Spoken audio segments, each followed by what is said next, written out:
హన్మకొండ జిల్లాలో task force పోలీసులు భారీగా రేషన్ బియ్యాన్ని పట్టుకున్నారు. నడికూడ మండలం చెర్లపల్లి గ్రామంలో సుమారు 250 క్వింటాల రేషన్ బియ్యాన్ని పట్టుకున్నారు. టాస్క్ ఫోర్స్ పోలీసులు బియ్యం అక్రమ రవాణా, బియ్యం దందా చేసేవారి గుట్టు కోసం అధికారులు చర్యలు ప్రారంభించారు.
హన్మకొండ జిల్లాలో టాస్క్ ఫోర్స్ పోలీసులు భారీగా రేషన్ బియ్యాన్ని పట్టుకున్నారు.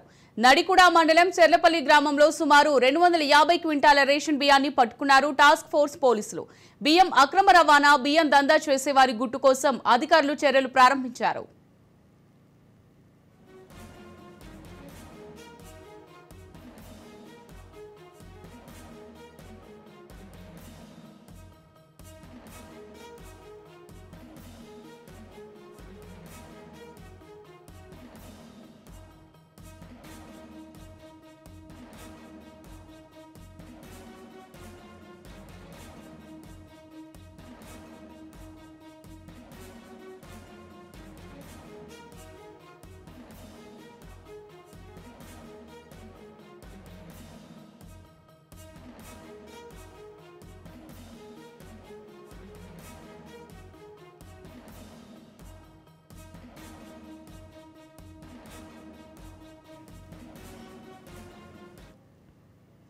రైట్, ఇక ఇదే అంశానికి సంబంధించి మరింత సమాచారం మా ప్రతినిధి సతీష్ అందిస్తారు. సతీష్, చెప్పండి, హన్మకొండ జిల్లాలో టాస్క్ ఫోర్స్ పోలీసులు అయితే భారీగా రేషన్ బియ్యాన్ని పట్టుకున్నట్టుగా తెలుస్తోంది.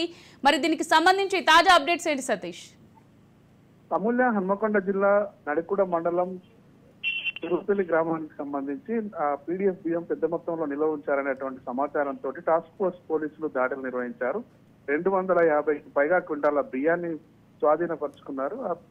బియ్యం నిల్వ ఉంచినటువంటి వాళ్ళపైన కేసు నమోదు చేసినటువంటి టాస్క్ ఫోర్స్ పోలీసులు దానికి సంబంధించి పీడీఎఫ్ బియ్యం తరలింపుదారులపైన ప్రత్యేకమైన నిఘా పెట్టి ఎక్కడి నుంచి వస్తుంది, ఎవరు తరలిస్తున్నారు, ఎటు వెళ్తుంది అనేటువంటి అంశాలపైన విచారణ అయితే చేపట్టారు. పూర్తి స్థాయిలో సమగ్రమైనటువంటి విచారణ చేపట్టిన తర్వాత నిందితులపైన పూర్తి స్థాయిలో చర్యలు తీసుకుని పీడీఎఫ్ బియ్యం తరలింపుకు పాల్పడుతున్నటువంటి వాళ్ళపైన చర్యలు తీసుకుంటామంటూ పోలీసులు చెప్తున్నటువంటి పరిస్థితి ఉంది. అమూల్య, ఓకే సతీష్, మనం చూసుకున్నట్టయితే గతంలో కూడా ఈ బియ్యం అక్రమ రవాణా, బియ్యం దందా చేసి ఈ కేసులనే మనం చాలా చూస్తూ వచ్చాం.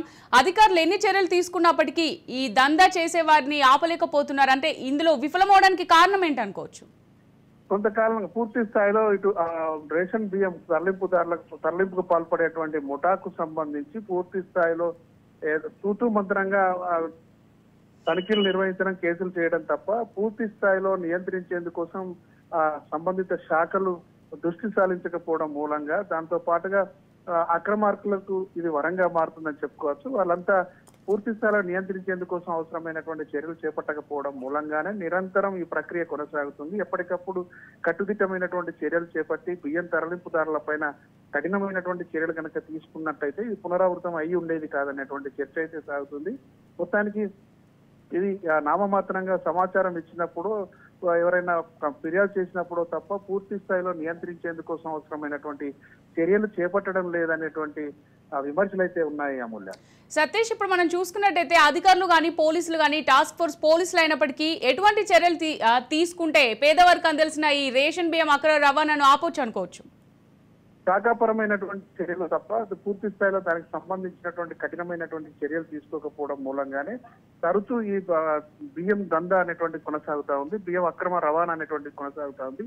ప్రభుత్వం కట్టుదిట్టమైనటువంటి చర్యలు తీసుకొని ఇటువంటి చర్యలు పునరావృతం కాకుండా ప్రత్యేకమైనటువంటి నిఘా ఏర్పాటు చేసి ఎవరైతే అక్రమ బియ్యం రవాణాకు పాల్పడుతున్నారో వారిపైన కఠినమైనటువంటి చర్యలు కనుక తీసుకొని ఉన్నట్టయితే ఇటువంటి చర్యలు పునరావృతం కావనేటువంటి చర్చ అయితే సాగుతుంది అమూల్య. Thank you Satish.